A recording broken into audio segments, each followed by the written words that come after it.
ये किताब में ओशो ने एक बहुत अच्छी आंखें खोल देने वाली कहानी हम सबको बताई है, वो मैं आपको बताती हूँ, बस थोड़ी सी बड़ी है। एक भिखारी एक दिन सुबह अपने घर के बाहर निकला। त्योहार का दिन है, आज गांव में बहुत भिक्षा मिलने की संभावना है। वह अपनी झोली में थोड़े से दाने डालकर चावल के बाहर आया। चावल के दाने उसने डाले ही इसलिए अपनी झोली में, क्योंकि झोली अगर भरी दिखाई पड़े तो देने वाले को आसानी होती है। उसे लगता है कि किसी और ने भी दिया है। सब भिखारी अपने हाथ में पैसे लेकर घर से निकलते हैं ताकि देने वाले को संकोच मालूम पड़े कि नहीं दिया तो अपमानित हो जाऊंगा, और लोग तो दे चुके हैं। आपकी दया काम नहीं करती भिखारी को दिन में, आपका अहंकार काम करता है। और लोग दे चुके हैं, अब मैं कैसे न दूं। वह डालकर निकला है थोड़े से दाने उसने डाल रखे हैं चावल के, बाहर निकला है। सूरज निकलने के करीब है, रास्ता सोया है, अभी लोग जाग रहे हैं। देखा है उसने, राजा का रथ आ रहा है, स्वर्ण रथ रोशनी की रोशनी में चमकता हुआ। उसने कहा, धन्य भाग्य मेरे, भगवान को धन्यवाद। आज तक कभी राजा से भिक्षा नहीं मांग पाया, क्योंकि द्वारपाल बाहर से ही लौटा देते हैं। आज तो रास्ता रोककर खड़ा हो जाऊंगा, आज तो झोली फैला दूंगा और कहूँगा, महाराज पहले दफ़े ही आपसे भिक्षा मांगता हूँ।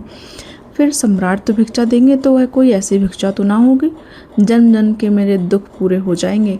वह कल्पनाओं में खोकर खड़ा हो गया। रथ आ गया। वह भिखारी अपनी झोली खोले इससे पहले ही राजा नीचे उतर आया। राजा को देखकर भिखारी घबरा गया और राजा ने अपनी झोली, अपना वस्त्र और उस भिखारी के सामने कर दिया। तब तो वह और भी बहुत घबरा गया। उसने कहा, आप झोली फैलाते हैं? राजा ने कहा, ज्योतिषियों ने कहा है कि देश पर हमले का डर है, और अगर मैं जाकर आज राह पर भीख मांग लूँ तो देश बच सकता है। तो पहला आदमी जो मुझे मिले उसी से भीख मांगनी है। तुम ही पहले आदमी हो, कृपा करो, कुछ दान दे दो, राष्ट्र बच जाए। उस भिखारी को तो जैसे प्राण ही निकल गए। उसने हमेशा मांगा था, दिया तो कभी भी नहीं था। देने की उसे कोई कल्पना ही नहीं थी, कैसे दिया जाता है इसका कोई अनुभव ही न था। सब मांगता था, बस मांगता ही था, और देने की बात आई तो उसके तो प्राण ही रुक गए। मिलने का तो सपना ही गिर गया, और देने की उल्टी बात। उसने झोली में हाथ डाला, मुट्ठी भर दाने हैं वहाँ, भरता है मुट्ठी फिर छोड़ देता है, हिम्मत ही नहीं होती है देने की। राजा ने कहा, कुछ तो दे दो, देश का ख्याल करो, ऐसा मत करना कि मना कर दो, अन्यथा बहुत हानि हो जाएगी।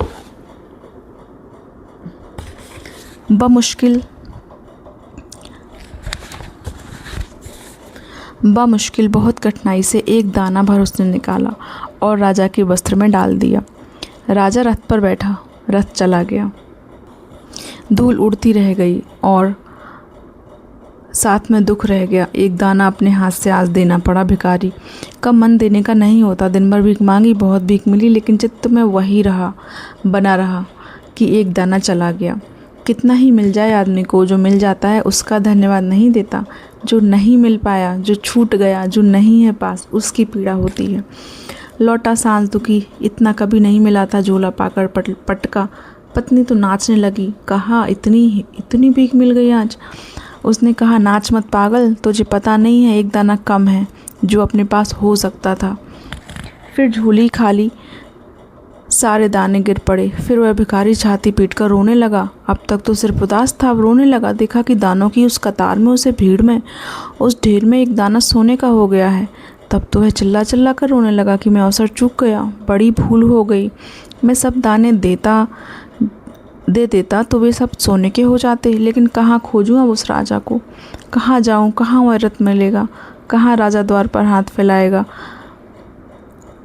बड़ी मुश्किल हो गई। अब क्या होगा? वह अपना सिर पटकने लगा। उसकी पत्नी ने कहा, तुझे पता नहीं, तुझे आज तक पता नहीं शायद कि जो हम देते हैं वही स्वर्ण का हो जाता है, जो हम इकट्ठा कर लेते हैं वह सदा मिट्टी का हो जाता है। जो जानते हैं वे गवाही देंगे इस बात की कि जो दिया है वही स्वर्ण का हो गया है। मृत्यु के क्षण में आदमी को पता चलता है कि जो रोक लिया था वह पत्थर की तरह छाती पर बैठ गया है, और जो दिया था, जो बांट दिया था, वह हल्का कर गया, वह पंख बन गया, वह स्वर्ण का हो गया, वह दूर की यात्रा पर मार्ग बन गया है।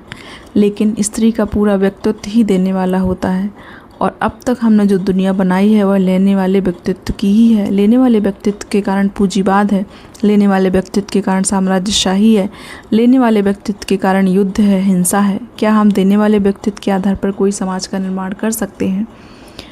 यह हो सकता है, लेकिन यह पुरुष नहीं कर सकेगा, यह स्त्री कर सकती है। और स्त्री सजग हो, कॉन्शियस हो, जागे तो कोई भी कठिनाई नहीं। एक क्रांति, बड़ी से बड़ी क्रांति दुनिया में स्त्री को लानी है।